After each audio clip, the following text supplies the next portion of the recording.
going to purchase this year. How we will determine based on what we purchased last year or what is the ornament purchased by the next person, that's to be my target, isn't it? When we are going for the celebration, this year celebration must be comparatively good compared with my last year celebration or my neighbor's celebration. Keep the same in our institutional perspective. How I am going to be performed this year comparatively better than the last year or compared to my neighborhood institution. If I am going to make a budget for the celebration, we never bother the budget. We bother, I purchased last year 5 sovereign of the gold. This year I am targeting for 7 or 10. Isn't it? At the time, are you fixing the budget? My dress was costly for 10,000 rupees last time. I want to go for the better saree or the better ornaments. It's quite nature, no? So, how we are determining the performance factors? There is some measures we have to. The institution, how it's going to perform one after another. This is towards my profile because around 22 years of the experience. Yes, sir. I was about to ask. Yes.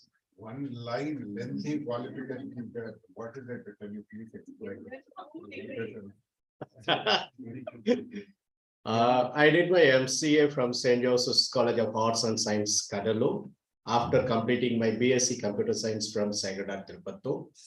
After that, I did my postgraduate diploma in business administration from Pondicherry University. Then MA PM and RI, personal management and industrial relationship from Alagappa University. Then MPhil management and MPhil computer science. MPhil computer science from Manamaniam Sundarana University. MPhil management from Periyar University. Then after that, I did my PhD from Bharat University in computer application, followed by PhD in computer science from University of Madras, then postgraduate diploma in educational management. This is only my academic qualifications. Then other certification programs, and I am a internal lead audit for that ISO, so quality accreditation and assessment. I am the consultant recognized person for international accreditations of the 4 accreditations. So this is the small things, but still I have to learn a lot, the pathway to go more. You see, now the perspectives how we are moving. We want to move from one level to another level. Don't view our progress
from the enhancement into an empowerment. Once you are targeted for an empowerment, then automatically that is measurable. As an individual, my age is increasing day by day. I taught a subject 2 years before, and last year and this year, I am going to teach the subject for the next year. What way the measurable manner the transformation occurs? The number of hours are same, 45 hours or 60 hours. The syllabus topics are same, more or less same. Then what changes we could bring?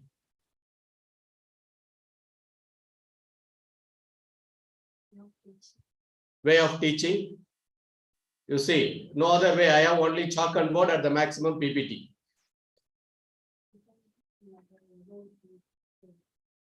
Role play. When there is a celebration, we are planning to cook for the dishes, isn't it? Last year, we prepared for 5 dishes. This year, we want to go for 7 or 10. Okay. How this another 3 and 5 dishes comes newly? Huh? By learning, or you learn somewhere? Last Diwali, we dishes for that 5. This year, our number of dishes will be 7 or 10. How you are identifying these 3 or 5 dishes? Huh? Exploring from where?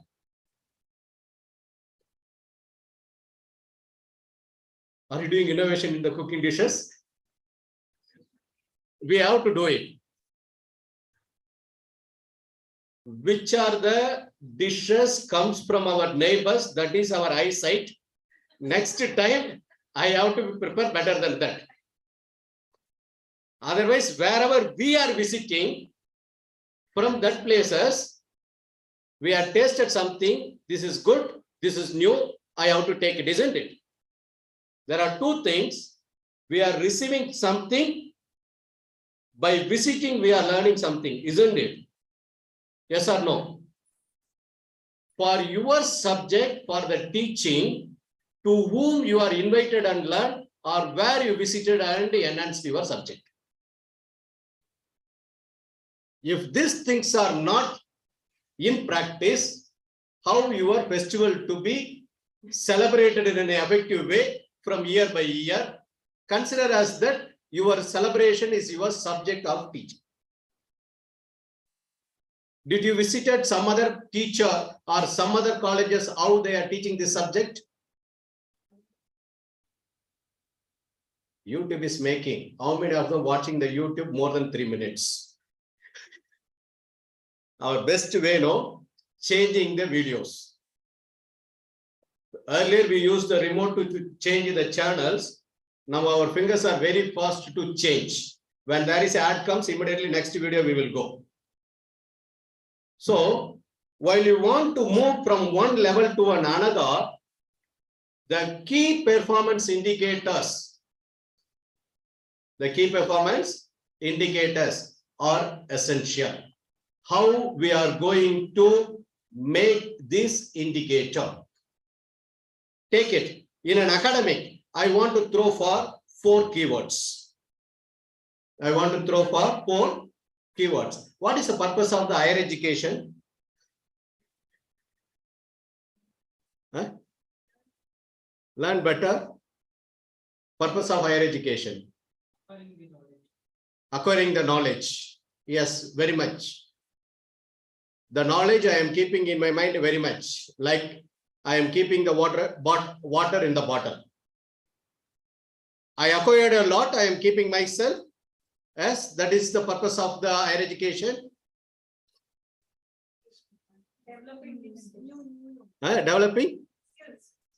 Developing skills.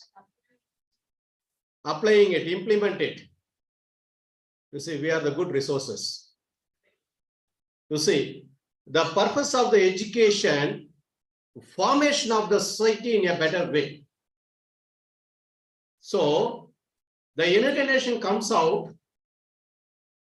quality education, research, technology, employability, and entrepreneurship.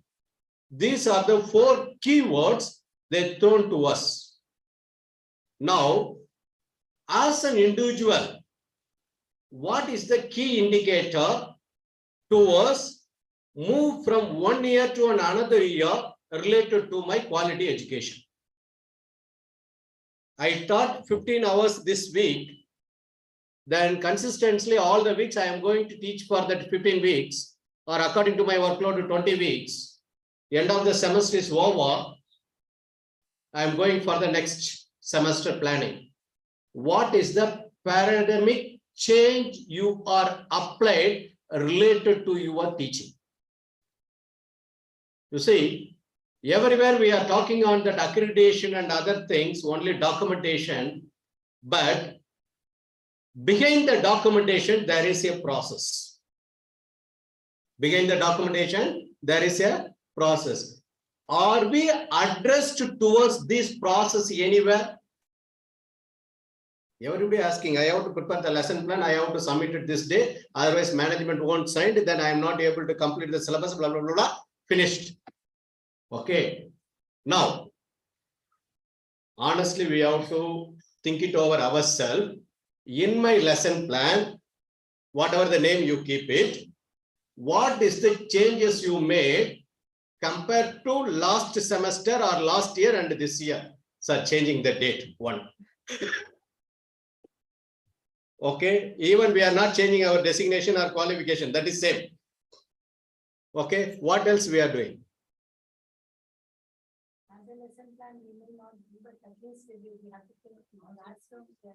Sir? Concepts is syllabus never changed. How can I change my concept? One day another. Yeah.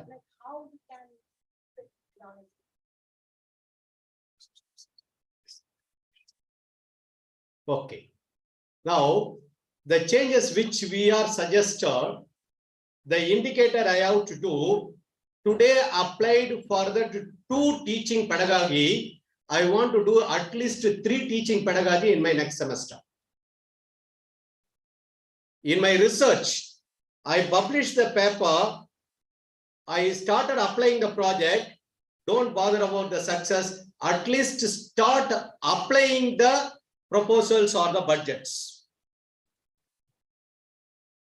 Now, my technology and the employability, it's aligned from the university up to the student. I should not deviate. We have to fix the parametric values. How from one level to another level, we have to move in a paradigmic shift. For an example, we are going to purchase that a long meter of wires. That wires, are we checking in the electrical shop? I want to purchase for that 100 meters of wire. Are we checking? We never check, no, because electric shock, if somewhere cutting is there, what happens? It's a life question, isn't it? Are we checking? How we are testing based on the branding? No. So when we are producing the graduate with the label of our institution, we must have certain trademark for our institution. How these trademarks could be. For that, we must have certain institutional characteristics that must be reflected in our learning outcomes. Especially as an education institution towards the accreditation, this is our status. We don't know the results, but where we are going to be end up, we don't know, but we are working towards that. All our accreditation and assessments, are we well prepared? If there is a risk or uncertainty in front of us, how we are going to be face it?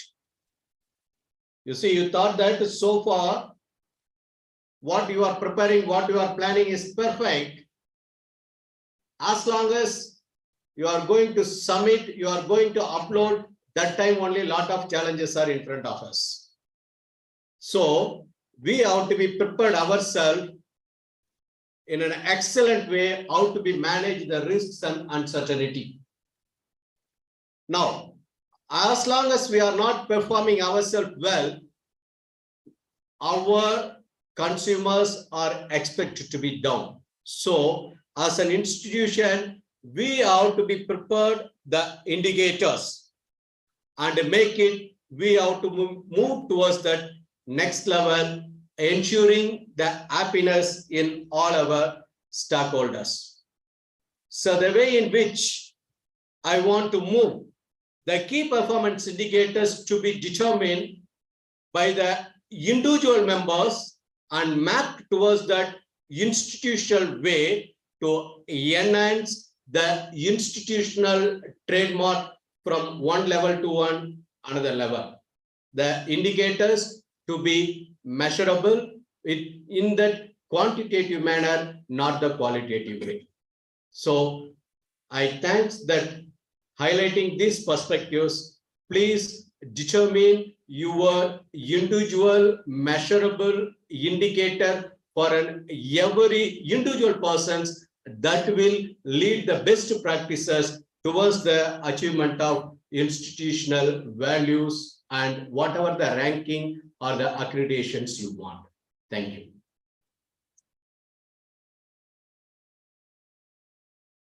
Any questions?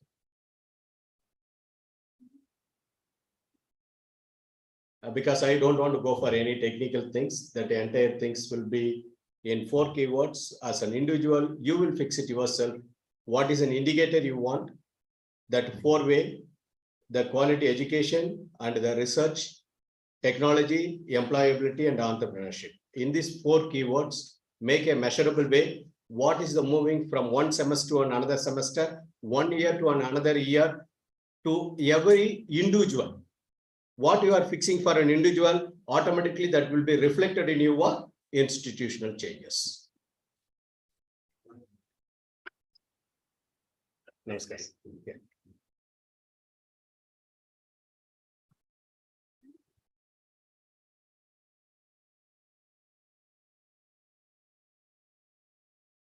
Okay, any other questions?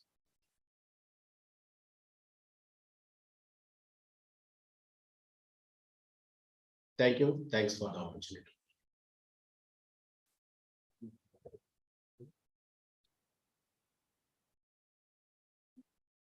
Thank you, sir, for sharing your knowledge with us. I welcome Sati, sir, Chairman of Padma Shri Group of Institutions for Day 2 of the National Conference. I request Sati, sir, to come onto the dais, and Clementin, sir. I request Sati, sir, to show our appreciation and gratitude.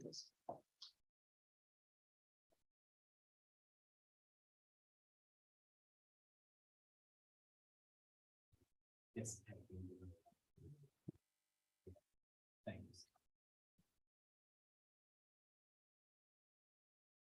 Thank you.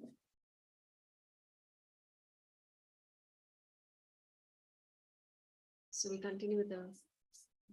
We shall continue with the presentation of research papers. I call upon Prasanna Bayati, sir, from Padma Shri Group, Padma Shri Institute of Management and Sciences. Please note, presenters, please note, time limit for each presentation is 5 minutes.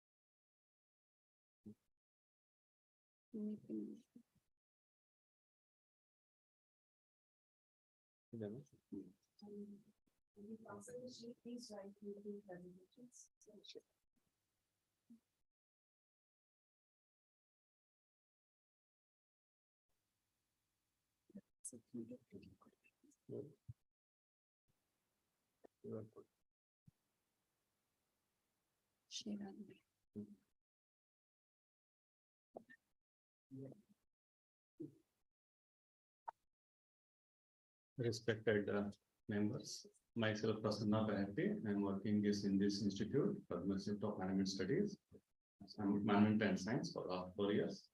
And my topic for today's this one is multidisciplinary approach in NEP for management students.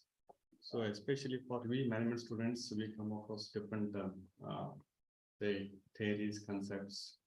Okay, how this will be useful, in what way?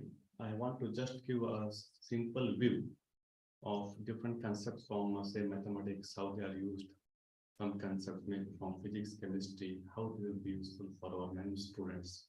So just I have tried to give a simple view here. Okay, as per the NEP policy, the students have very wider choice in selecting the electives, which has been very good decisions. Okay. Say a student of commerce or management, when he is studying finance, he will come across different concepts like differential calculus or integral calculus. When we studied in the college days, we have come across this integration and all this. How it will be useful at the time, we are not knowing. So simply we will be learning what's this differentiation integration. But when we come for actual applications in the business practices, especially in finance, we are making use of it. Okay, so similarly, if a student is studying some capital market instruments, he may come across different types of securities like bond yield. Again, we will be using some of the concepts from mathematics here. The concept of like calculus, then Taylor series, again multiples. But these are all very much useful to have understanding of bond returns. So these are all for mathematics.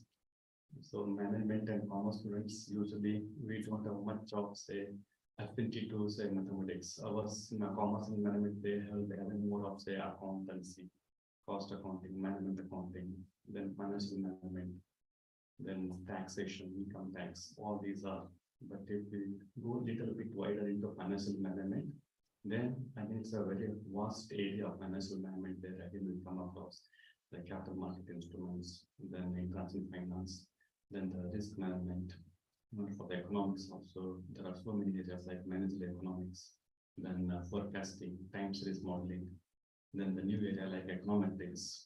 So much of such a field is vast. It has become very fast. So the concept of mathematics, the concept of statistics, so again some concepts of maybe from physics and chemistry will be very much useful for us.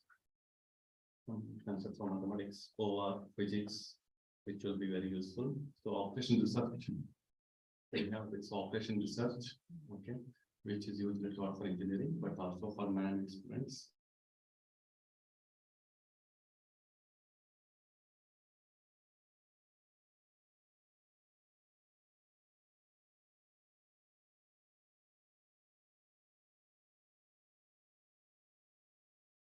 And biostatistics, using these concepts of operation research, simulation modeling will be very much useful in understanding a particular situation, in understanding particular say variables, how they may react, how may they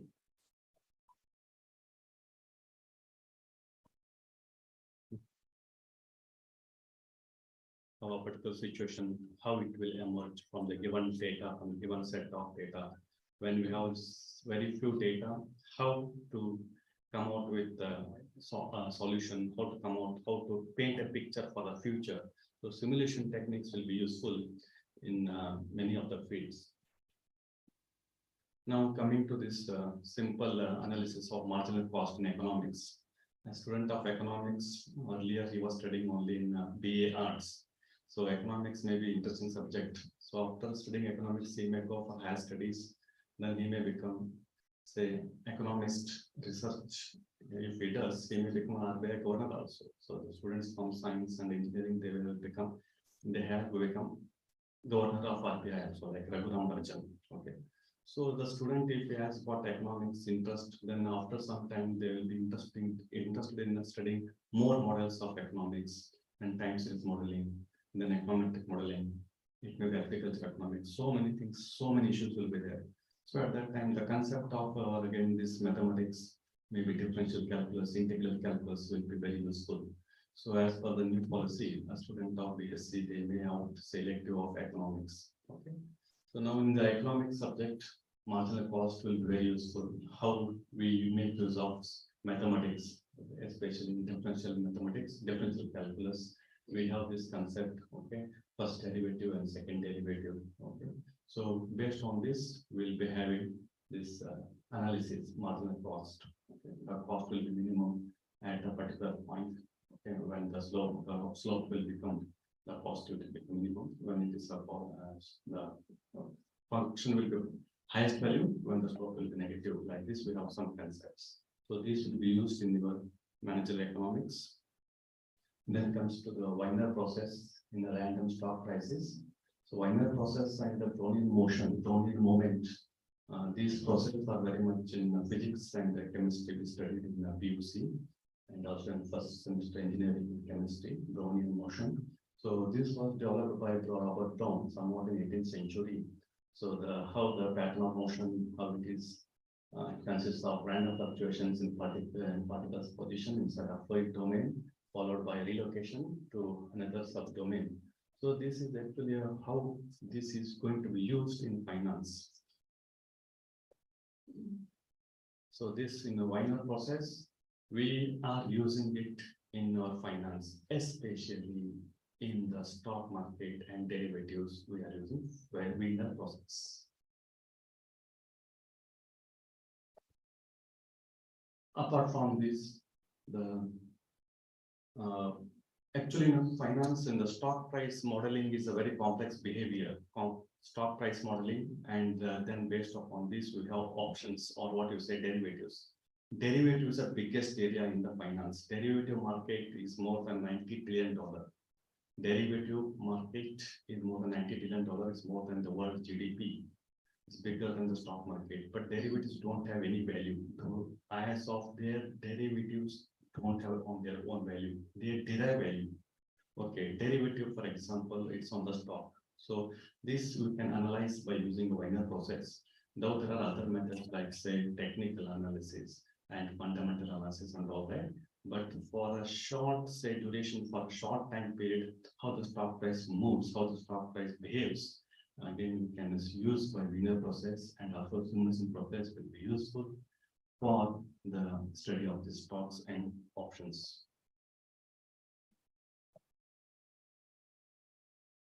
So Wiener process is a simple process which are taken from John Siegel. So the change in the variable delta x is, it should be delta x, not delta t, so it should be delta x. Okay, this is a small mistake. Sorry, delta x, how it is given during a short time of delta t. So here we come across epsilon, and that's for normal standard distribution with mean value 0 and the standard deviation 1. For generalized Wiener process, or variable x can be defined in this term. So dx equal to a into dt plus b dz. So this Wiener process in physics or chemistry, they have one set of description, and in mathematics they have different set. Okay, so we are using the mathematical description of Wiener process, and then we have a small time interval delta t, how the value of delta x will behave. So this is a simple formula. We are going to use this. And one more concept, we have Ito's lemma. Ito's lemma developed in 1951 by Ito. So this under formula we are using ds means small change in the value of stock price. ds means small change in the value of stock price, ds, and u. Okay, this is u means mean. Mu is a mean return. S is stock price. Then sigma standard deviation. Then dz again it's a Wiener process. So this is the type of the formula we are using for our stock price modeling, for the stock price analysis. Similarly, we have Taylor formula for bond. Bond market is the biggest market. So we come across here the different types of bonds, bond return, and some of the properties like convexity. Convexity of the bond, we can use Taylor's formula, which is mathematics we are studying, Taylor's formula. Okay. So like this, there are so many concepts. Taylor series used for bond convexity. Then simulation techniques of OR are very much useful in capital budgeting, marketing, derivative pricing. Then integration. Widely we use integration in the bonds, especially in the bond market. Like some of the models are the HGM models and other models. Then These bonds, for bond analysis, we use integration concept very widely. Then comes Lagrange multiples. So like this, many techniques are useful for our commerce and management students. So use of the subject like mathematics and case of interdisciplinary approach will be very useful for our management and commerce students. Maybe similarly for other students, for other courses. So when they take some other elective, that will also be useful in future in one way or the other. So I'm very much happy with this NEP policy, this multi-course, multiple disciplinary approach which is being allowed in the NEP. And thank you very much. With this, I conclude my speech.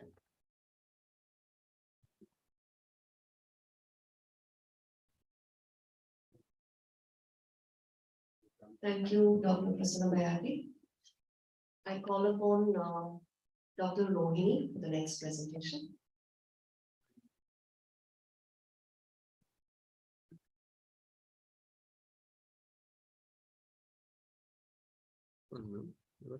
Presentation. No, I No, don't have. no it. problem.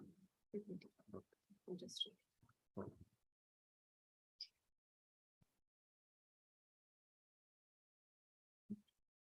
Good morning, everybody. I'm very new to NAC and NEP. I'm not an expert with, but then I just, it's my observation and opinionated paper that I'm going to read in a specification to English language and literature as a disciplinary approach as assigned or as discussed by NEP 2020. Now, education is not the learning of facts, but the training of the mind to think, says Albert Einstein. And this goes this quote goes where, it's assimilated with the NEP 2020 task. Now, a holistic approach in the development of a child is catered through its surrounding environment. We all know that. However, it should then be guided and mentored not only to focus on the academic excellence, but also social, emotional, and spiritual well-being. In this regard, educational institutions play a major part in enhancing and incorporating multidisciplinary approaches above and beyond the stated conditions. Like a cross-pollination process, the multidisciplinary approach in education discovers subjects to explore and analyze, which are later verified and appropriated to the student fraternity, allowing them to investigate and innovate much later. The new education policy, or the National Education Policy 2020, emphasizing on multidisciplinary approach in teaching and learning, has remarkably revived the education system in India. This method acts as a catalyst to bridge the gap between students and faculties from various departments. Unseen possibilities are achieved by the educational institutions by seriously implementing the changes that NEP 2020 has offered. The system of multidisciplinary approach enables students to study and explore the subjects chosen by them. This leads to the professional and personal growth of individuals. While the subjects are unrelated to each other, this mentioned approach integrates the knowledge systems, thus enhancing and upholding the true idea of education. However, the interdisciplinary approach is quite similar, but also poses a remarkable difference compared to the multidisciplinary approach. While the multidisciplinary approach attempts in connecting with studying different subjects at the same time, later aligning it, the interdisciplinary approach details and discusses the similar theme from various perspectives through diverse disciplines. Initially, the 10th grade or the PU or the degree students, after they passed out, they didn't have any idea about, like, they had very less options or the subject selections for their higher educations. In such cases, it became a process, simply a process of accumulation of knowledge without skill enhancement. It might be because of the lack of information or the socio-cultural hindrance or the employment challenges ahead, and also affordability. These lacuna have now been tackled by the experts while framing NEP. The ambience it is creating will encourage to take up research activities in the education which is much research oriented in future. Paragraph 10.2 urges or it expects multidisciplinary approach by the HEIs, the higher education institutions, by 2030. Higher education institutions will turn out to be multidisciplinary education and research university, MERU, And it's a bold reform in higher education system, giving rise to multiple job opportunities much later, because NEP is reiterating the nation's growth through progressive ideas. Now, I'd like just to list, to read out a few merits of multidisciplinary approaches. Students are allowed to select the subjects of their choice, and this freedom results in excellence. This curriculum integration helps in advancing critical thinking, while it also allows students to harness their imagination, leading them to be more confident. Learning process as well develops significantly. It also encourages the student-led learning experience, and there's a wide scope for research activities. However, students also find connections between the discipline of their choice, which might ignite or compel them in taking up research projects much later. Now, students of diverse disciplines are mandatorily, but I didn't, I'm not going to explain all the merits of multidisciplinary approach, because all of us are teachers, and we are always doing it without this technical heading or subheading of multidisciplinary approach. But then technically speaking, multidisciplinary approach is allowing students to think out of the box. No, students of diverse disciplines are mandatorily made to study English language. However, it is to cope up with the demand of globally used language. It's a challenging task for the BOS members as well to frame the syllabus so as to meet the present demand. And the linguistic experts and researchers are finding the best possible methods to reach students of particular discipline by introducing pragmatic modes. The testing of English language skills is meticulously designed to cater to the needs. Teachers do not teach the history of English anymore in the classes, while the attention is more on grammar components. Suggestively, student can opt for journalism, history, music, dance, yoga, nutrition and diet, and many other courses. A student can learn and understand the theory of mathematics and opt for music and yoga at the same time. This probably might allow to come up with innovative ideas of teaching maths with some ragas and aligning it with meditation or yoga. In a similar way, a student from humanities can also study science and be a writer on science fiction. Commerce students can learn on ancient trading system through history and geography lessons as well. I think such experiments will help students in contemplating their ideas and executing them without much assistance by the teachers, as they themselves are actively engaging in this learning process. Transfer of knowledge and facts can renew the traditional learning forms. Rather than working in an isolated manner, multidisciplinary approach consents to a holistic way of learning and teaching more. Teachers, though, can act as a facilitators in guiding them to learn by combining different disciplines. We just need no degrees, but actual contribution to the society should be the agenda of education. I think multidisciplinary approach fulfills the criteria of a true meaning of education. Now, as Albert Einstein says that everybody is a genius, but if you judge a fish by its ability to climb a tree, it will live its whole life believing that it is stupid. And yesterday, while I was listening to our Honorable Minister, Dr. C. Ashwath Narayana sir, he delivered his speech on the importance of implementing NEP 2020. He was not a minister while he was speaking. The tone or the words that he was using, it was like I felt personally that he was one among us, suggesting or guiding us, that's all. But then, multidisciplinary approach underscores the relevance. It has become the need of the hour to retrospect on the platter, which is placed right in front of us. It's quite a challenging task for teaching community, but we can't stay stagnant. We have to grow. Growth is inevitable. So in that direction, we need to work. But as he said, I agree with what he says, that teaching fraternity should be out of their egoistic circle to achieve the goals higher than the personalized ones. And needless to say, the amount of time invested by the intellectuals to make it happen is commendable. It's a small contribution by each one of us to successfully accomplish the task, but in a united manner. And as again, one of the speakers yesterday, they opined that we teachers of this decade become anchors of the revolution in the educational system.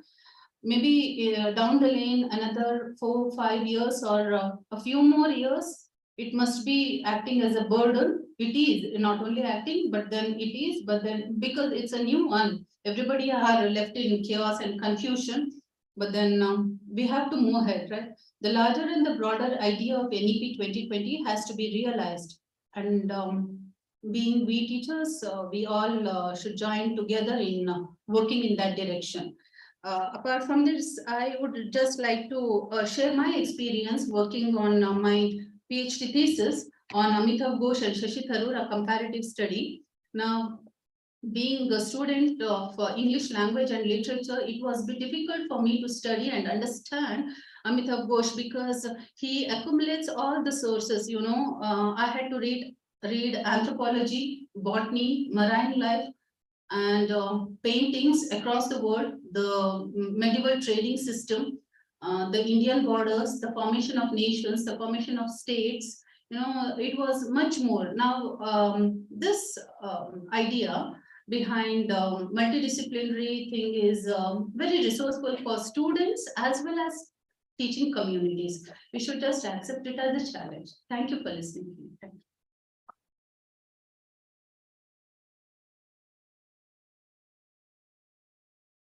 Thank you, Dr. Rohini. I next call upon Shri Guru Raghavendra, Research Scholar, Department of Economics, Bangalore University.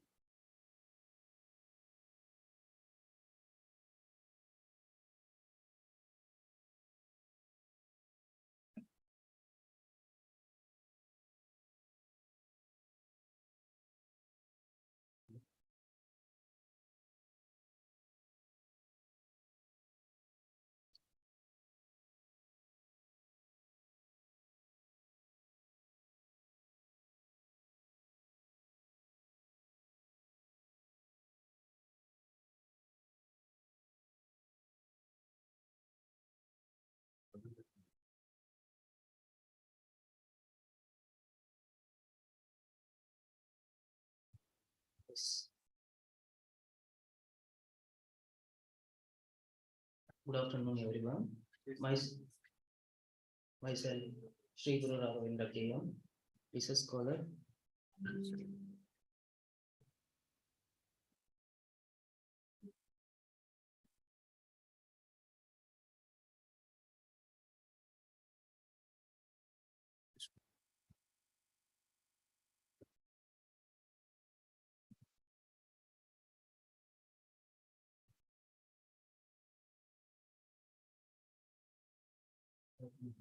Research scholar, Department of Economics, Bangalore University, Bangalore, under the guidance of Dr. T. Rajendra Professor, Department of Economics, Bangalore University, Bangalore.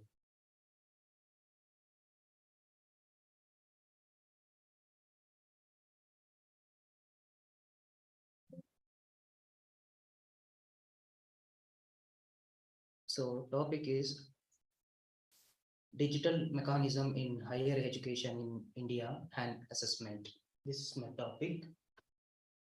Contents: introduction, review of literature, objective of the study, Indian higher education system, scope of the digital education India, conclusion and reference.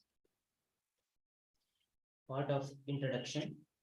India's higher education system is the world's third largest in terms of students, next to China, and the United States in features. India will be one of the largest education hubs. India's higher education sector has witnessed tremendous increase in the number of university level institutions and colleges since independence. The Right to Education Act, which stipulates compulsory and free education to all children within the age groups of 6 to 14 years, has brought about a revolution in the education system of the country, with the statistic revealing this staggering enrollment in schools over the last 4 years. This has allocated establishment of institutes which have originated over the last decade, making India home to largest number of higher education institutions in the world, with the student enrollment at the second second highest, according to 2013 Suguri. Today, knowledge is power. The more knowledge one has, the more empowered one is. However, India continues to face stern challenges. The quality of education in India, whether at primary or higher education, is significantly poor as compared to major developing nations of his world. So, according to 2008, must see, despite growing investment in education to the 25%, its population is still illiterate. Only 15% of India students reach high school and just 7% graduate. As 2008, India post-secondary institutions offer only enough seats for 7% of India's college age population, 25% of teaching position nationwide are vacant, and 5%, 7% of college professors lack either a master's or PhD, according to 2011 Newsweek. As of 2011, there are 1,522 degrees granting engineering colleges in India with an annual student intake of 82,000 science and technology education, according to 2009. 1,244 polytechnics with an annual intake of 265,000. However, these institutions face storage of faculty, and concern have been raised over the quality of education 2008, according to Mitra. In 1951, there were about 240,000 primary and secondary schools and about 650 institutions of higher learning. This including colleges, professional colleges, and university also. The correspondent figure for 2001 are about 1,011,000. That is a say that while over primary and secondary base grow 400% 50 years, the tertiary sector experienced and month 1,700% growth. By 2005 and 2006, there were 350 universities, including DMAT University, and 18,000 colleges offering generally and professionally education in the India, with more than million graduates joining the workforce every year. India boasts of 50,000 engineers, 25,000 medical doctor, and 12,000 PhDs. It has over 350 university, 1,500 research institutions, and 1,000 higher education institutions that churn out 10 million graduates every year by 2015. India is estimated to have over 20 million students enrolled in higher learning, with 1.4 million engineering students, 66,000 doctors, and 50,000 PhDs, according to 2007 PK Datto. And during the last 60 years after independence, the number of colleges and university in India have grown for 578 and 28 to 80,000 and 356 respectively. The number of students enrolled while pursuing higher education has grown from 23,000 and 11 millions. The overall enrollment of students in the colleges is growing on an average about 5.5% per year. This is review of literature. Review of literature, I mentioned there are 3. So author of the year and author, what are the findings of the year?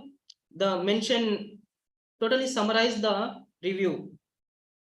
So objective of the study, I mentioned 3 objectives.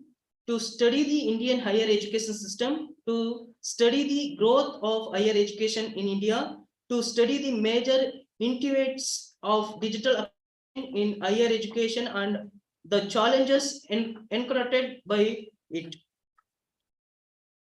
India higher education system. Since ancient times, India has strong tradition of higher education. This is evident for the centers of learning which extended in the 7th century BC, where the Buddhist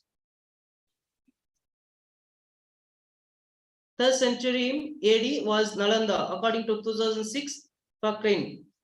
According to 2006 Agarwal Bhavan, few of these centuries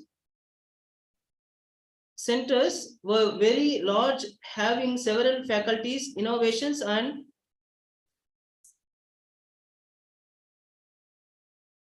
extend Asian Indian education system. So finally, I conclude the topic. Democratic governance, English speaking technology, education, talent, and a strong legal and intellectual prosperity protection framework are required for the development of digital education in Indian society. Government of India has also taken major initiatives for the development of education. Grants for research scholar is most government institutions. This is reference. I taken these are all things. Thank you one and all.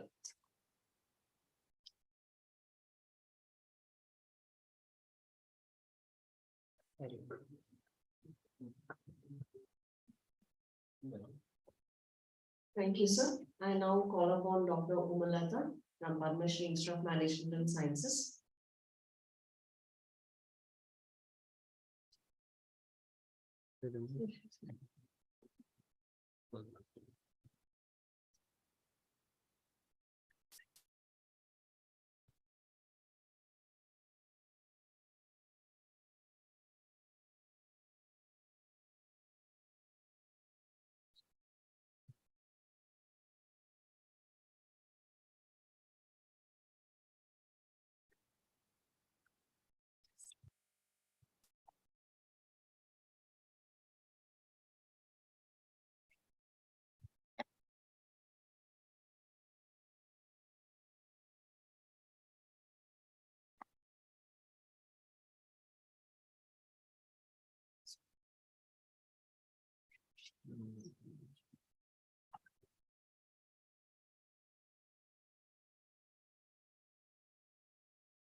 Good morning, one and all present over here. I'm Dr. Umalata. It's not open.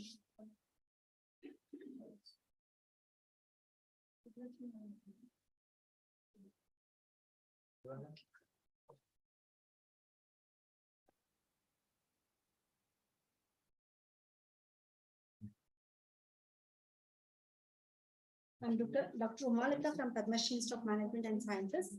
I'll be presenting the topic on design and deployment of innovative teaching practices. I've taken one subject as an example, like food processing and nutraceutical as an example. In our college, we have a BICIP program wherein the students will be doing the PG diploma for 1 year. In that 1 year, 6 months, they will go for internship and 6 months they will be there in the college. Their curriculum is tight planned. Like the day they come, the day go. 1 year exact time will be there. We can't extend just like in Bangalore University last semester, it was for 8 months, third semester, nothing like that. It is 1 year means 1 year. Okay. So for that, what all we do to ensure that they learn properly, And the main motto of this particular course is they have to become industry ready. That is our motto. So we have taken into consideration, like they have to learn properly everything. So we have employed some method, teaching methods or learning methods, what they have to do. Everything we have taken into consideration, and how we have employed that I'm going to present today. Okay. So Indian education is like education system, like what is the worldwide notion now is education should empower the learners with skills and competence of the world. It's not only you're not competing, the students are not competing with their friends, peers, or family persons. They're competing with the world. Otherwise, they can't come up in their life. They can't excel in their life. So for that, what we have to do, that is the important notion all over the world, whatever they're telling, education system plays an important role in their life. Okay. So the main objective of NEP 2020 is ensure the holistic learning. Means like holistic development is not only the subject knowledge, the knowledge is thus there in your fingertips. With mobile, you can get any knowledge, any question that can be answered with a fingertip. That's all. You can get Google it, you get the answer. So knowledge is the last part. Like, whenever I start teaching, first day when I go to the students, I'll tell you have to know the ask. Ask is attitude, skill, and the last one is your knowledge. First, attitude makes an important role. When you go for an interview or something like that, within 10 minutes, can they assess your knowledge? No, they can't do it. Can they assess your skill within 10 minutes? Not at all possible. The attitude, what you show within 10 minutes, the how you behave, the way you present yourself, all those matters a lot. Okay. The time when you enter into your college, to the interview, how you entered, how you said, all those plays an important role that need to be addressed. Like we have to make them understand what is important in their life. The attitude makes a impactful, what we can say, it is useful. Like you have to teach them. You have to develop this attitude when you go for working or when you start up your own business. It is important. That is what I make sure they have to learn within this curriculum or whatever the time frame. Okay. So in our India followed this in early ages, like skills, holistic development, no?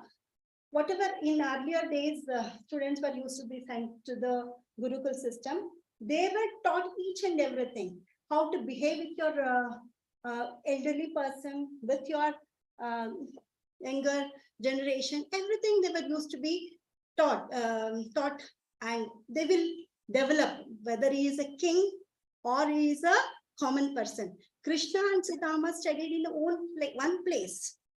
Both were equally treated in the Gurukul system. That is what we have to make them understand. So in NEP, like we need to ensure that holistic development. That is what NEP's main objective is. Okay. So in unilateral teaching method,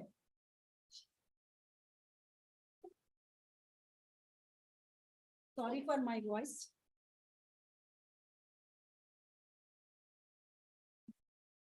Unilateral teaching methods followed in India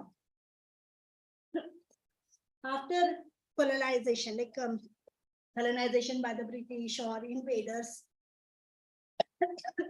They promoted the rote learning. They wanted students who will, or employers who will listen to them. That's all. They should have a knowledge and they should work what they tell. They don't wanted anybody to question them or ask the facilities what they need.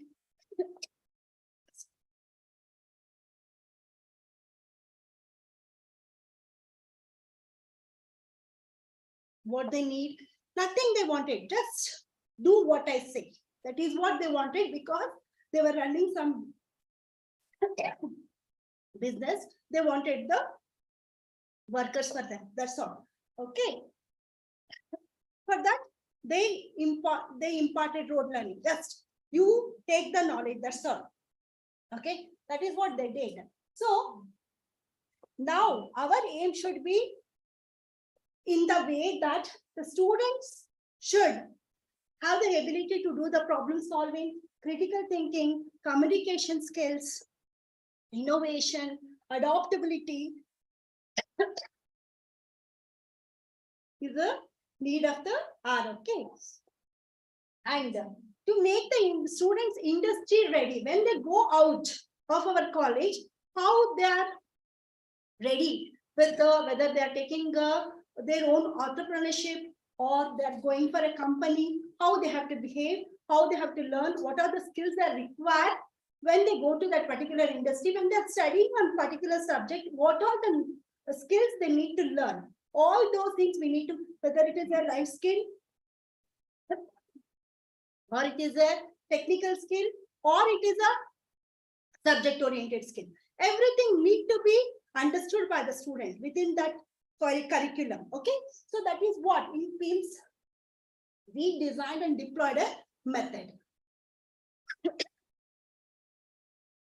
which will not only enhance their communication, like when this by this method, no, it will not only enhance their communication skills or technical skills, it will also help them to improve the problem solving skills. We will give a problem, we'll throw a problem at them, and they have to develop, and they have to come to the logical conclusion.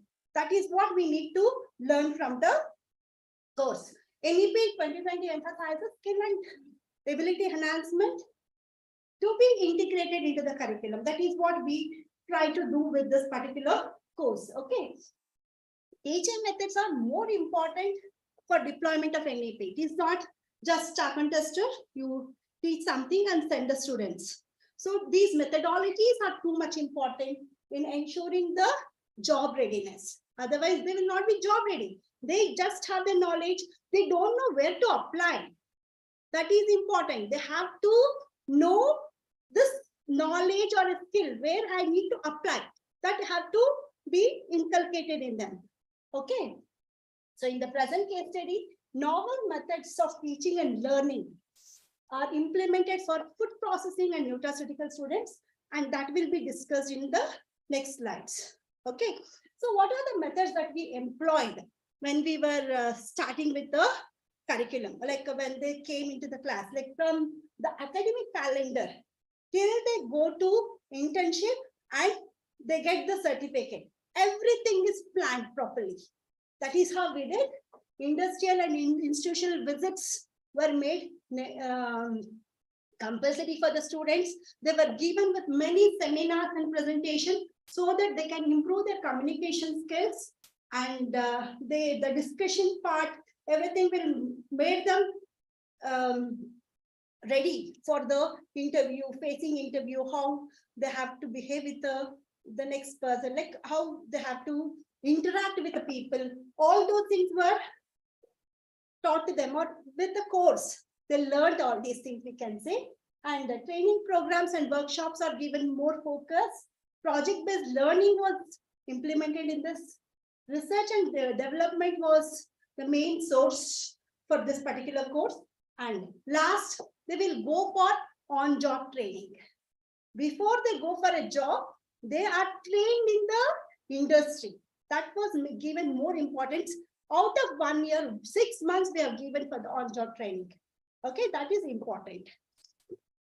So academic calendar, proper micro planning of the academic calendar was done when they come, just when they enter, like all the modes of teaching, how you are teaching a subject, and learning, how they are learning, and continuous evaluation methods were planned properly in the academic calendar.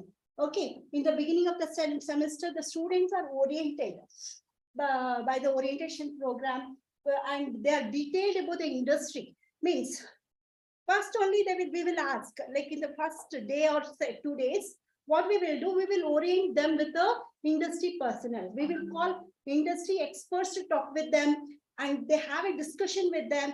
And with that, what they will get, okay, we have an opportunity in this industry, we can go there, what we can do, how, what type of entrepreneurship we can start. All those things we will call an entrepreneur, we will call a startup, we will call a industry person, a quality person. All those will come and orient the student so that they will have a knowledge like, okay, I have a opportunities here.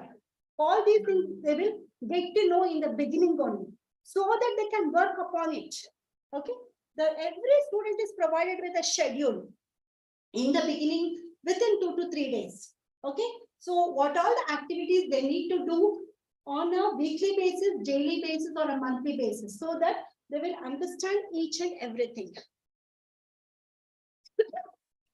And they have to stick on to the proper academic calendar. Okay. The first thing is industrial and institutional visits. We will send the students to different industries and institutes where on-plan discussion with the experts. When they go to the industry, the experts there in the industry will have the discussion with the students and as a part of their curriculum. Okay, that is important. And the individual report has to be prepared by the students. Like when they come back, they have to prepare a report, what they learned in the industry visits. It's not just they go talk with each other and come back. That is not allowed. Every industry visit should come with a report. What is the outcome of their visit? That is what is important. So we are evaluating the report so that what they learned we can understand. Okay, a group discussion after a visit organized at the institution so that they will understand what everything, like everybody might have observed something. When we do the discussion, they will share with each other and they will get the knowledge. Okay, so students are expected when they go there, are expected to explore the possibilities of research in that particular industry or a particular field where in which industry they visited, internships and in-plant trainings or job opportunities that can be possible for them. So all these things they were expected to explore the possibilities and they have to put that in a report. Industry visit will be planned in such a way that they will visit, like it's not the only one type of industry we are sending from the beginning to the end. What the wholesale setup where nutraceutical, for example, they are studying the nutraceuticals. The wholesale setup of the nutraceutical material sold, from where they can get the material, that they have to understand.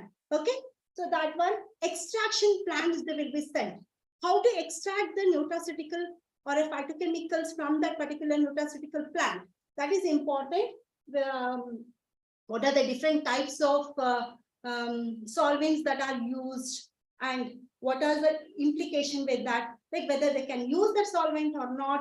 Just a solvent cannot be like whatever they think cannot be done. So what are the problems associated with everything they need to understand. A product development company also is like they are allowed to visit the product development company of the nutraceutical where they're incorporating these nutraceutical plants as a for the product development. It may be a cosmetic industry, it may be a food product industry, it may be herbal medicine where these nutraceutical plants are incorporated. So, or it may be a beverage industry. Every industry they will visit and we will make sure that they are learning something from that with the discussions, or we can say they have to submit a report and that will be evaluated and the marks will be there for that. Obviously, they will take that as a serious issue. Okay, next is seminars and presentation. So preparing and delivering a seminar is nowadays is a common practice altogether in a higher education system. We're planning this. What's so different in seminar and presentation? However, in this particular program, these seminar topics are linked to the industry orientation or R&D. That is important. Whatever the topic we are giving, it is not like from the curriculum, one unit you give it to one person, 2-3 students, they will take up that seminar and they will present. Your work, your burden, you're getting it done on them. That's all. That should not be the motto. Seminars and presentation are linked to the industry or linked to the R&D, like that, so that they will learn, they will think in that line. Okay, so the activity is integrated with the industry and institutional visit also apart from this. Okay, so Students are allotted with seminar topics in the beginning of the semester only with a clear instruction. What they need to present, what they need to know with this particular seminar topic. Okay, they will be given with different, like for example, we have a 25 students. Like we will give a different topic to each and everybody, and it is a group discussion kind of a thing apart from the presentation, so that every student will learn 25 different topics altogether in every subject. For example, they will be learning about the 25 different processing methods. Okay, so extraction techniques, different techniques and instruments that are there in the industries, and different types of food additives, because they're studying this particular subject, different vitamins, minerals, everything they need to know. Different nutraceutical plants, importance of this nutraceutical plant in maintaining the different organs. If they don't know the importance of this nutraceutical, what will they understand? How they're impacting on our health? All those things they will have to learn with the seminars. Life skill, lifestyle. 2 minutes? No. Okay. Is it too boring? Okay. It's 18 minutes. Time management. Time management, done. I'll quickly wrap it up. Okay. So lifestyle disorders, different types of nutraceutical industry, food safety and regulation, all these things are given importance. Okay. So in the seminar, it is in industry, apart from the seminar, we are also organizing some workshops and practical trainings. These workshops and practical training are taken care by the industry expert. Almost 30% of our curriculum should be taught by the industry experts. So they will come from the industry and they will teach. When they are teaching, they are doing the work and they know where the hitch is. So they will try to learn from that, from the industry experts. Okay. So students are not only provided with skill-based workshop, they're also provided with regulatory aspects of the industry, aspects, like for example, industry laws or regulatory affairs, everything they will be learned with this particular workshop, because they are taught from the industry experts. The next one is project-based learning. What we will do, like I just tell, I will not go with this one. When the student come, we will give them with one plant, a nutraceutical plant. First, we will take them to the herbal garden. They will visit, they will see all the different types of nutraceutical plants. And we have assigned one nutraceutical plant. They will take that.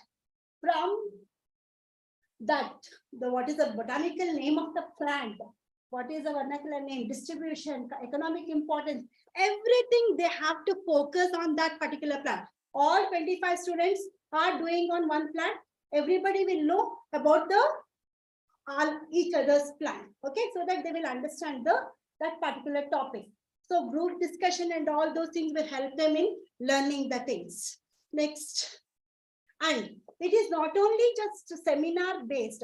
After that, the plant they are planting in our college, so that they will know, like they have to maintain for 6 months and then it will be given to the gardener. He has to maintain the rest. Like they will understand, know how to cultivate it, what is the export potential, what is the market, everything they will understand.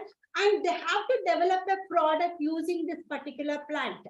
And they have to check microbiological, biological, like everything they need to check. And it has to come to a logical conclusion. That is what product basis, from the beginning to the end. Full process they have to understand before going for the next one. And they have to submit a paper on this, or at least proceedings in any of the conference, so that they know how to present it, the writing skills, everything they will be understanding with that. Okay. Next is research and development. That is what I told you. They have to project work completed, have to be presented. And the next one is the same project they will present for the examiner, in front of the examiner as a semester course. Like for that they will have a mark, so they will take it seriously. That is what is our aim. Next is internship. On-job training, 6 months they are working in the industry. Obviously, when they are working in the industry, they will show their potential because they have learned 6 months properly. And when they are working in a proper manner, the industry, after giving 6 months of training without salary, obviously they will take them into the job because they're good enough.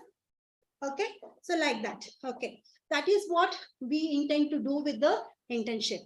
Next outcome of this teaching practice is, it is like industrial application and product development. Everything will be taught in this particular course. Because of time constraint, I'll be just going with that. So on-job training is much more important in this. Seminar and presentation will make them their communication skill, writing skills, all this will be excellent within the 6 months. We will try to make it. So with NEP 2020, we want the holistic development and that is what is followed in the Gurukul system of our education, and we want to implement. Because every student, when they come, they are given with a mentor. So whatever they have, the mentor is responsible for that particular student. They have to go industry ready and with a holistic development. That is what we follow. Like one thing you have to understand is a suitable approach for each and every subject is important. It is not, we can't apply the same method what is followed by a commerce student to the life science student. It is different, no? Like obviously it is different. So the pedagogical methods can't be same for everyone and for every course. Within 25 members, there are different students, their ability will be different. We have to identify that. That is why mentoring is important here. Okay, so the mentors should identify them and we have to focus on their strength and we have to help them out. That is what we do here. So we need to focus on the improvement in theory and practice of teaching, learning, and assessment, not the mere introduction of technology in the classroom. We need to develop the holistic development. We have to focus on the holistic development of the student. Thank you very much. Any questions?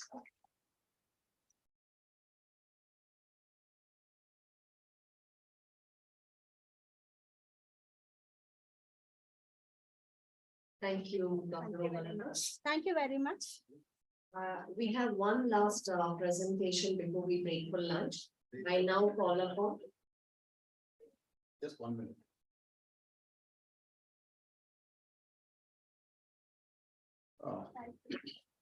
For the benefit of other speakers in the post-lunch session, we would like to announce that there is going to be award and recognition for best paper presentation.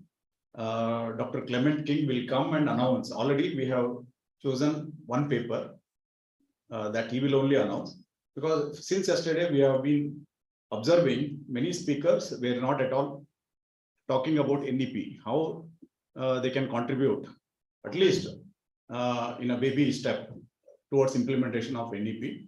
This was the best paper since yesterday, which is only focusing on NEP implementation. So please come and announce.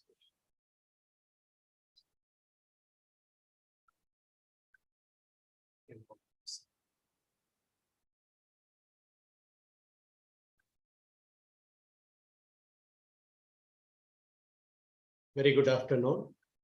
On behalf of Integrated Intelligent Research Chennai, as a founder director, I am happy to announce that Dr. Omalada and Dr.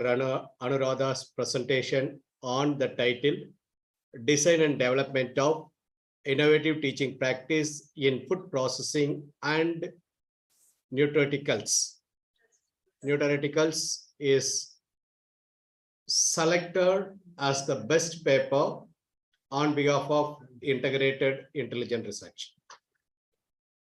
The appreciations will be handed over to her shortly during the facilitation functions.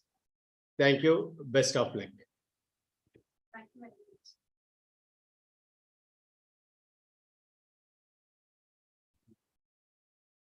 much. I now call upon Dr. S. Gunashekaran.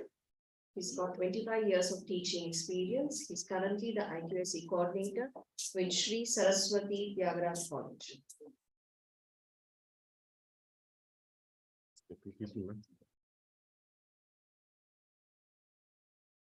Yeah, PPT.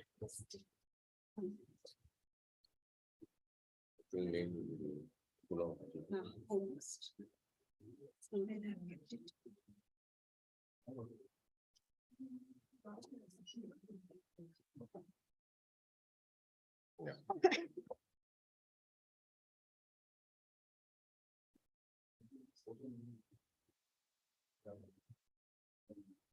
It is not.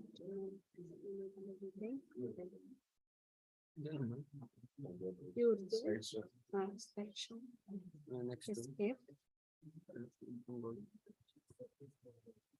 Share the screen. Share.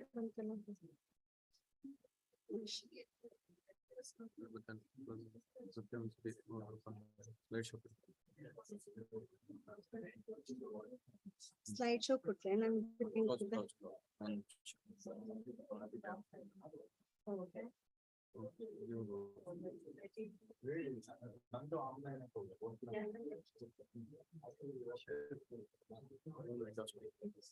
Okay.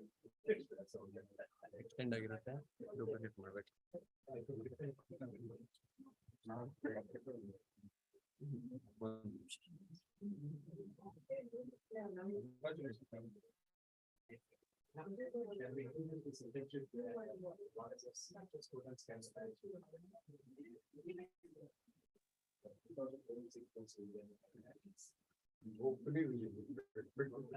Within 10 minutes. Yes, sir. Sure, sir. If I require, I will ask another 1 minute. Good afternoon to all. I am Gunasegaran Shanmugam from Sri Saraswati Tyagaraja College, Pollachi, nearby Coimbatore, in Tamil Nadu also. First of all, I want to appreciate Padma Shri management, our principal and other faculty members, including Damaya sir and other members, those who have given direct and indirect support to success of this mega event. And in addition to that, yesterday it was a very fantastic presentation.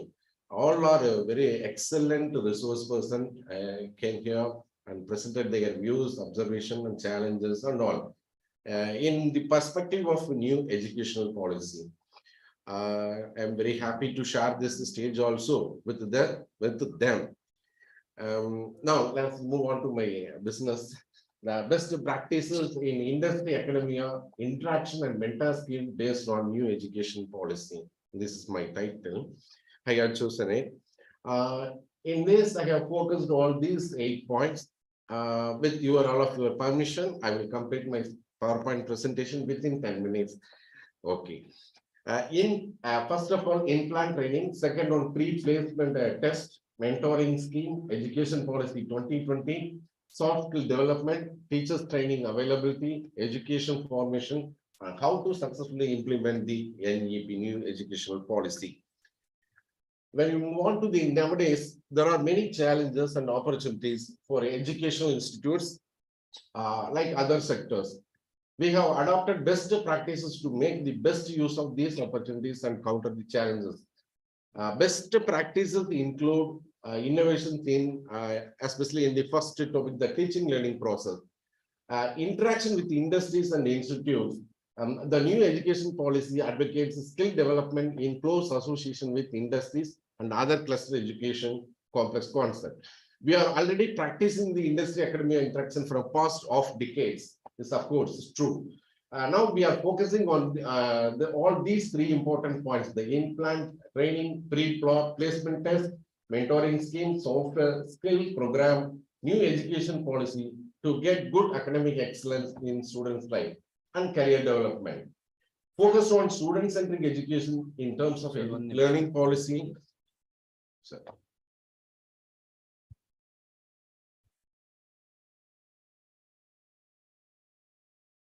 Your faculty members have joined it. Yes, sir. Already joined us. In the view of empowering the student for holistic development, well-being and mental health, in-plant training mentor scheme, care, their lifestyle, the Center for Guidance has brought a student empowerment of this society. The first point is in-plant training. When you go through this, compulsory in-plant training is compulsory for all the students. Students undergo training in various sectors, industries for 2 months after 4th and 6th semester. Students thoroughly observe the industrial practices and work under the guidance of technicians of the industries. Also, they undertake many projects as per the needs of industry. They duly completed report will be submitted to the institute and will be evaluated for their performance in the industries. Students are exposed to actual work culture of industries. The next slide is that due to this practice, the institute was recognized and awarded the prestigious prize Best Industry Linked Institute. And at the end of 5th semester, students go for industrial tour for about a week. In this tour, students are accompanied by their mentors. Here we have to note that the mentors will be there along with the students. During the tour, students visit various industries situated across the country. Students are exposed to the industrial practices and interact with the persons in the industry. The experts in the industries also deliver lecture to the students. This exposure improved the learning ability of students as they can observe classroom concepts practiced in the industries. The next slide, the pre-placement test. In order to prepare the students for campus interview, department conducts the test at the start of final year. The questions of this test are framed based on the nature of interviews conducted by companies in the past. Mock interview or test may be conducted. This is what we are practicing so far. The next one is the mentoring scheme. The mentor scheme is the unique opportunity for students to come in contact with an experienced professional to gain in one-to-one career advice, support and guidance into their profession. Faculty member is a mentor for a group of 15 to 20 students. A mentor is allotted to a group of students in the first year itself, and mentor and the group move along with them together up to the final year students. Now, final year batch. This mentoring scheme is conducted in a structured way. The mentor and students meet at least 1 hour in every week as per the schedule in the timetable. It is very important one. Next, we can move on to the education policy 2020. The new education policy advocates that the teachers have to undergo skill development training and become competent to inculcate the required skills to the students. Therefore, we have developed a roadmap of skill requirements for teachers in terms of a new education policy. As a first step, faculty members are required to visit industries continuously and adopt new technologies and practices to meet the curriculum requirements. Then usually faculty members rely on textbooks and magazines to teach students. In order to acquire the knowledge of industrial practices, faculty members in a group visit the industries. Education policy again continues in every semester and observe the industrial practices and interact with the technician of industries.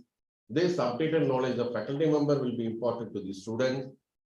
Here we have to touch the point. Our soft skill program for third and final year students, due to the stiff competition during placement, the interviews, the students have to perform well, not only in the technical interviews and also in the personal interviews. Apart from technical knowledge acquired through the regular curriculum, students should also exhibit the soft skill training, campus interview, and also during their career development and careers. Next, soft skill development. Soft skill programs are conducted by experts for a week or more than that during first and second semester of second and third year. Students actively participate in these programs and their soft skill or improve. It is continuously developing skill development courses and modules for teachers also to make them competent so that they can in turn or able to inculcate skills among students. Especially new educational policy 2020 expects educational institutions to include the artificial intelligence and data science as the 21st century skills in the curriculum. Next is the teacher training availability. The new educational policy 2020 talks about creating higher performance standards for teachers, clearly stating out the role of the teacher at a different level of expertise and state and competencies required for the state. Teachers will also have to be digitally trained to blend into the digital learning process. Of course, this is very, very important. The next one is education transformation. Schools will actually need to redefine the teaching and learning process for a proper implementation of new educational policy 2022. Actually witness a trajectory of information transformation for a phenomenal outcome. Schools need to focus on the literacy and numeracy skills in order to get a remarkable metamorphosis in the reading, writing, and speaking skills of the children up to third class, third or grade. Schools and colleges will have to revisit the strategies of teaching and learning. Emphasize on practical and experimental learning, which will lead to instilling the 21st century skills of creativity and critical thinking in the children. How to successfully implement NEP? To implement NEP successfully at all levels, the government will need to create stakeholder incentives so that the implementation is smooth and uniform. Formulate instruments in the form of legal policy, regulatory, and institutional mechanisms. Build reliable information repositories. Develop adaptability across higher education institutions, regulatory bodies, and government agencies. Develop credibility through transparent actions and participation of all stakeholders. Develop sound principles of management. Thank you for your patience. After this, I want to give one more thing. As a faculty, we must equip ourselves. There are three mantras: the acceptability, adaptability, and achievable. We accept from the environment. We adopt with the environment, and we achieve what we want. This is very, very important. Things do not grow better. They remain as they are. It is we with grow better by the changes made in ourselves. Says by Swami Vivekananda. Thanks.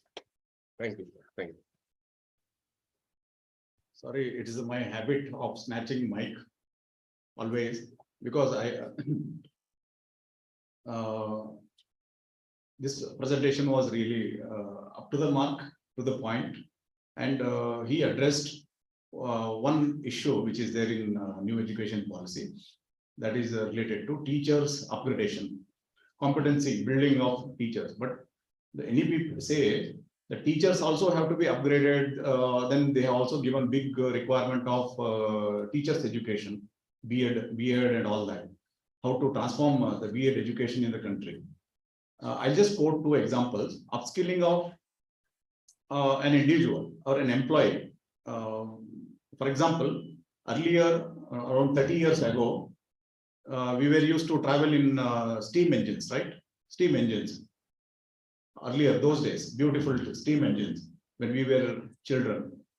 The recruitment of, or the competency skill requirement of steam engine operators was not the education, it was only skills. That too, the muscular, the person should be very strong with the muscles, because the work required was just to take the coal and then put it in the burner. So that was the physical requirement that the job needed. Later on, our Indian railways, they changed into diesel engines, maybe in 1990s. That time, to run a diesel engine, a sophisticated diesel mechanic was required, not the labor. So the labor intensive job turned into more educated, skilled engine operator. So either you are left with to upskill the laborers into diesel mechanic, that required some schooling, vocational training and all that, which was a Herculean task. What they did, goodbye, golden handshake scheme. They gave double the gratuity provident fund, and they sent home. Then they upgraded the existing vocational schools and recruited hundreds of diesel mechanics. So teacher's job also has become the same thing. If you are laborers, you cannot become digitally literate now. The new education policy requires teachers to be upgraded into digitally literate now. Now either you have to learn artificial intelligence. They think artificial intelligence and machine learning is the new skill. That to 21st century skill. What they have identified is it's a skill of 100 years. And the policy is only talking about targets up to 2035. We don't know what is going to come after 2035. So the only point is we keep upgrading ourselves. CPD is there. So many number of hours of continuous professional development log sheet you have to maintain. Log sheet is NAC requires. If we want to become a diesel mechanic, then from the labor, so it is left to us to upskill ourselves, whether college or government gives it or not. We have to become lifelong learner. That is the only thing. So I request again Dr. Clement King to come and announce the award for a different category altogether.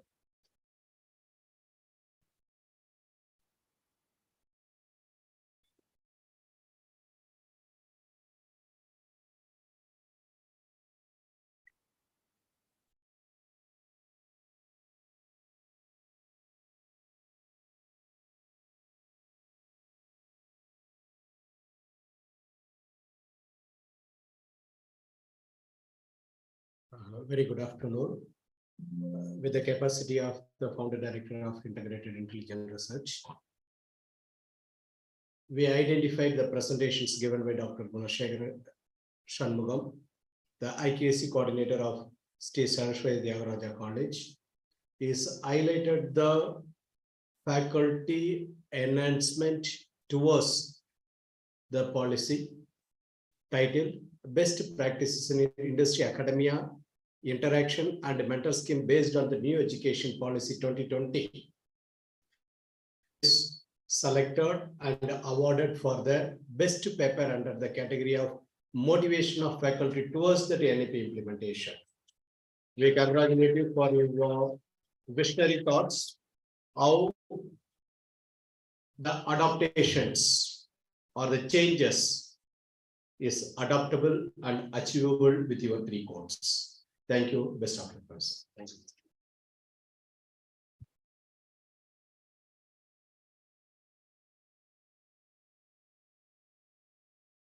Thank you, everyone. We now break from lunch and we should join online for the online presentations at 2 o'clock. 2:30, sorry. 2:30, we shall join online for the online presentations. Thank you.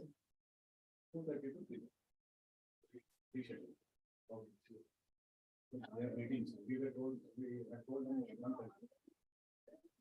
Can we, they can continue, but the audience. Okay. Just check, sir. If they are ready.